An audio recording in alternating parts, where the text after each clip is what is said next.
Hi everyone, today I will be making colored glass. This isn't a tutorial, do not repeat anything shown in the video.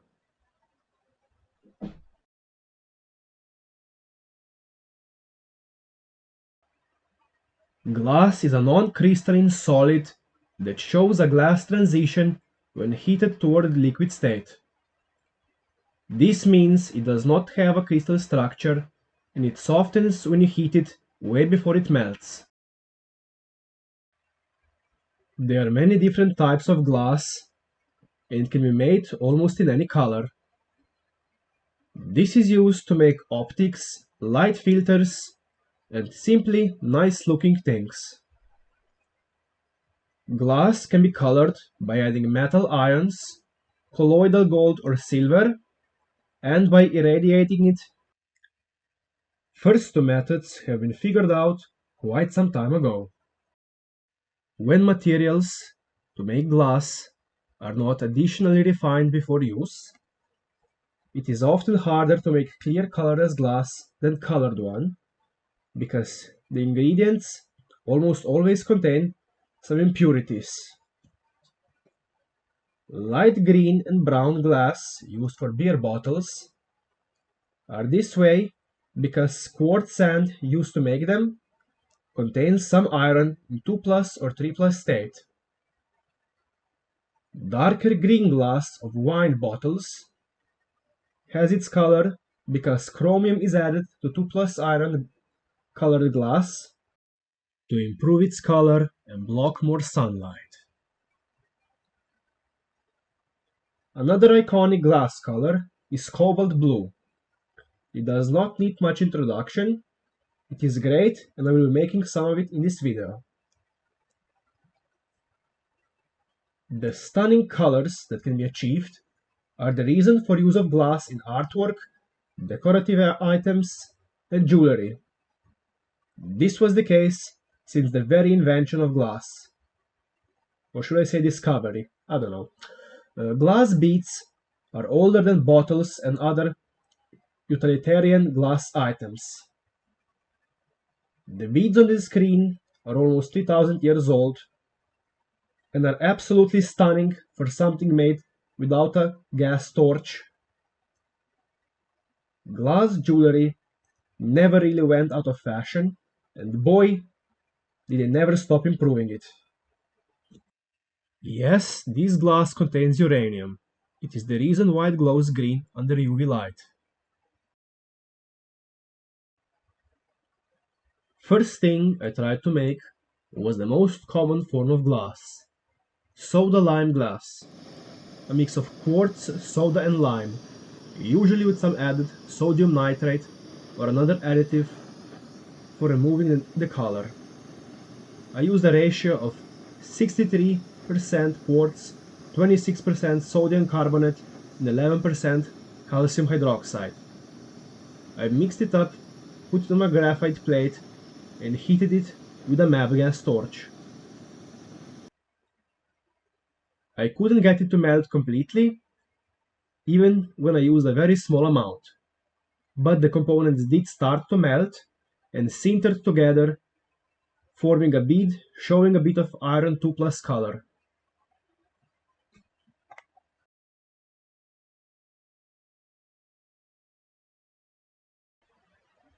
Recognizing the limitations of my MAP gas torch, I then tried to melt borosilicate glass.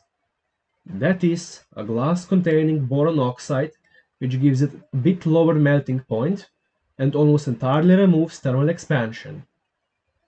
I still couldn't get it hot enough to mix it metal oxides, so I had to put on my thinking hat and find something with lower melting point. Lead glass I had obviously considered, but I'm not the biggest fan of heavy metals. Love heavy metal though, rip Ozzy. Because I wish to limit my exposure to lead, I instead use bismuth. Lead for people who fear death, as my favorite Australian chemist put it. Bismuth glass is made by melting a mix of bismuth oxide, boron oxide, and a bit of silicon and aluminum oxides that act as stabilizing agents. I skipped adding those, and I use bismuth oxynitrate and borax in place of their oxides, because the end result will be the same once I melt them with a MAPP gas torch. Sure enough, it worked. The mixture melted and formed a light yellow glass. I immediately made a batch containing 0.5% cobalt oxide to see if I can make some cobalt blue glass.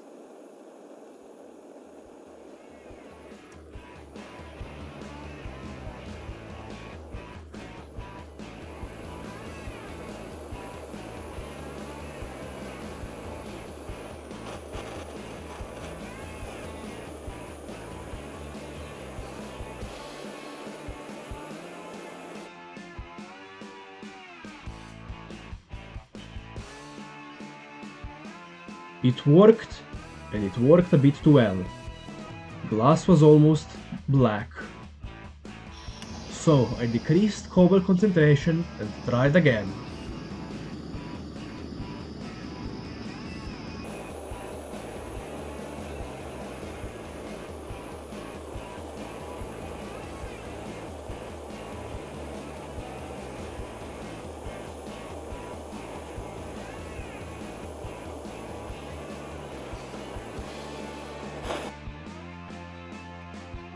This time it made 3 more colors than I planned or expected to see.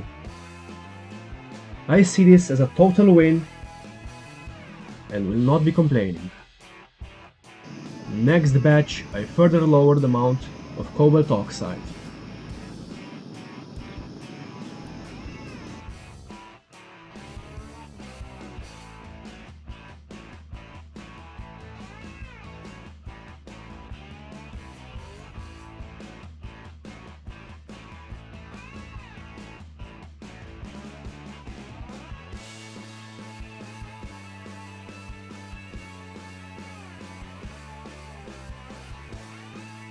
Further decreasing the cobalt content yielded me some orange bits, alongside the shades of yellow and blue.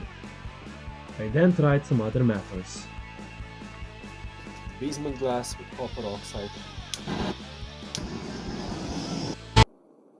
Copper ions, color glass turquoise blue or yellowish brown, depending on whether they are in 1 plus or 2 plus state.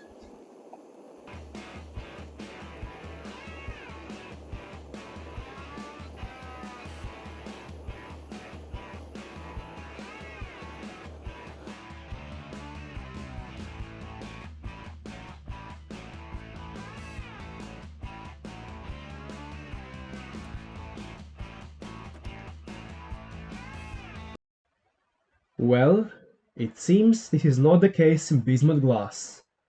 While I got some brown and yellow, I also got orange and some quite nice shades of green.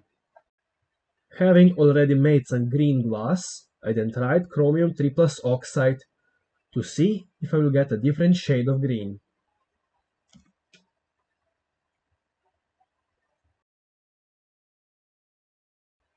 As expected, dark green.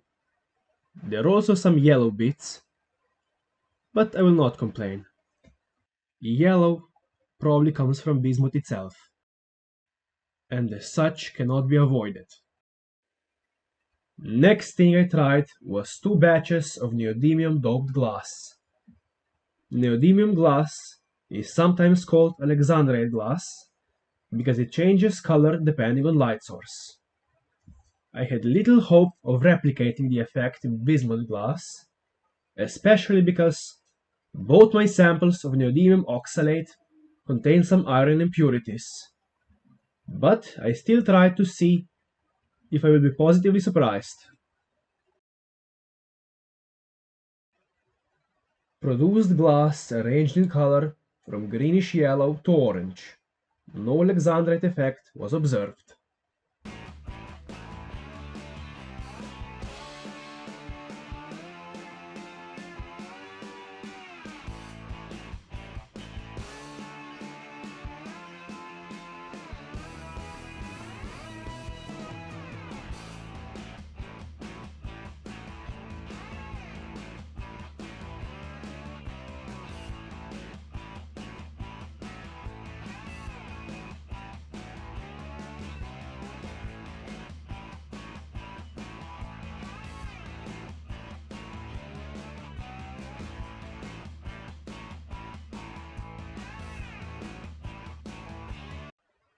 The second batch, that should contain less iron, yielded glass of bright yellow and dark green colors, with one random bit of light green, almost clear glass.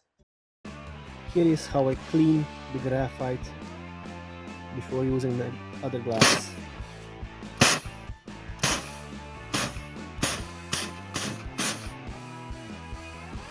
There's a chance of thermal shock, but this graphite is high quality, so it didn't crack.